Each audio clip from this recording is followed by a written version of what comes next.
Shri Bhuvi properties private limited వారి 7 hills future city ఇప్పుడు మన సాగర్ హైవేలో నమ్మకానికి అమ్మలాంటిది మన భూవి ప్రాపర్టీస్. అయితే అక్క తొలి లా ప్రొఫెసర్గా ఎదిగిరు కదా, మహిళలకి ఏం చెప్తారు? మీరు ఇన్స్పిరేషన్గా తీసుకోవాలంటే మాలాంటి మహిళలకి మరి ఎలాంటి ప్రోత్సాహాన్ని ఇస్తారు మీ నుంచి?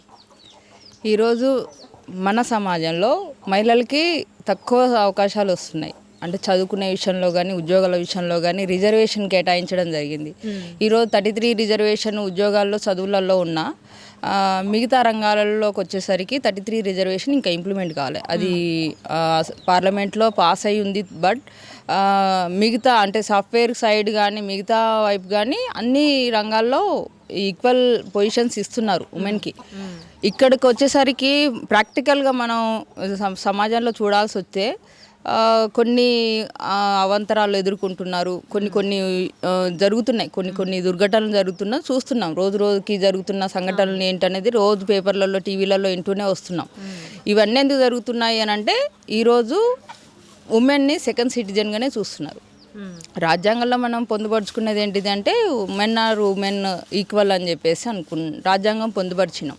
కానీ ఈరోజు రాజ్యాంగంలో చెప్పుకున్నట్టుగా మెన్ చూసినట్టుగా ఉమెన్కి ప్రియారిటీ లేదు అనేది మనం అనుకోవాలి. అయితే ఈరోజు వచ్చే అవకాశాలు ఉమెన్కి అంత ఈజీగా ఏమి రావట్లేదు. అందులో నేను కూడా ఒక భాగమే.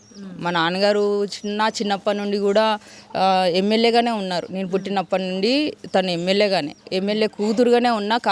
కానీ అప్పటి నుండి ఇప్పటి వరకు కూడా ఏ రోజు నేను ఆయన పేరు వాడుకొని చదువులు కానీ ఉద్యోగాన్ని కానీ సంపాదించింది కూడా ఏం లేదు. నా స్వాధీనంతోన ఎప్పుడైనా సరే ఉమెన్ మనకంటూ ఒక మార్క్ తీసుకురావాలనంటే ఎవరి మీద డిపెండ్ అవ్వాల్సిన అవసరం లేదు. మనకంటూ ఒక ఇండిపెండెన్స్ని ఏర్పరచుకోవాలి. ఆ ఇండిపెండెన్స్లో మన డెసిషన్స్ అనేవి మనకే ఉండాలి. ఒకరి మీద డిపెండ్ అయ్యి వాళ్ళు చేస్తారు వీళ్ళు చేస్తారు. ఏ రోజు మా నాన్నగారు నువ్వు ఇది చెయ్యి అని చెప్పేసి మమ్మల్ని ఎప్పుడు ప్రెజర్ చేసింది లేదు. ఎందుకంటే ఆయనకున్న ఆలోచనలు ఆశయాలు వేరు కాబట్టి.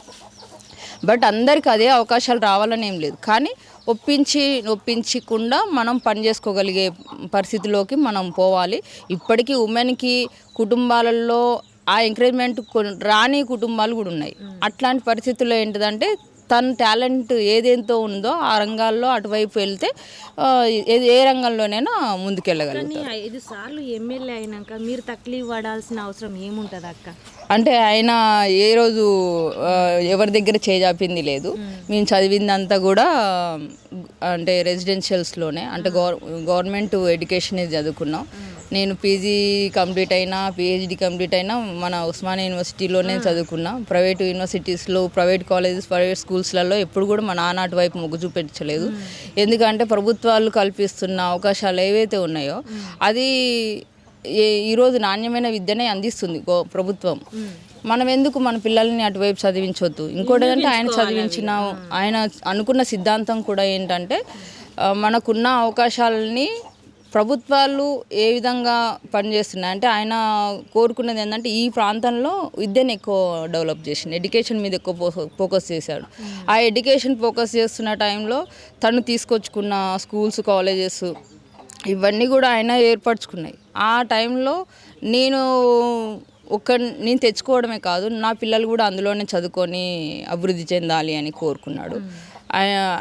ఇది మేమే ఆయన అంటే రిజల్ట్ అని చెప్పేసి అనుకుంటాం. అది అనిపిస్తూనే ఉంది అక్క, ఇక చెప్పని అవసరం లేదు. తొలి మహిళా ప్రొఫెసర్గా ఎదిగారు లాలో. ఇంకా అసలు ఒకవేళ రాజకీయ అనుభవంలోకి రావాలనుకుంటే నాయననేమో 5 సార్లు ఎమ్మెల్యే. ఇప్పుడు మీరు అడుగు పెట్టేది ఉందా రాజకీయాల్లోకి? ఖచ్చితంగా. కానీ నాన్నగారి సిద్ధాంతాలు మనం కునిపుచ్చుకోవాలి. ఆయన సిద్ధాంతాలతో అయితే మనం ఈ తరం ముందుకెళ్ళడానికి లేదు. అంటే ఇప్పుడు ఆయన డబ్బులు ఇవ్వకుండా పవర్ పాలిటిక్స్లోకి అడుగు పెట్టాల్సి వస్తే ఈ జనరేషను ఈ జనం ఈ సిచ్యువేషన్స్లలో సొసైటీ మనల్ని రిసీవ్ చేసుకునే పరిస్థితి లేదు. అట్లా పాత తరం ఆయన టైంలో చెల్లింది అది.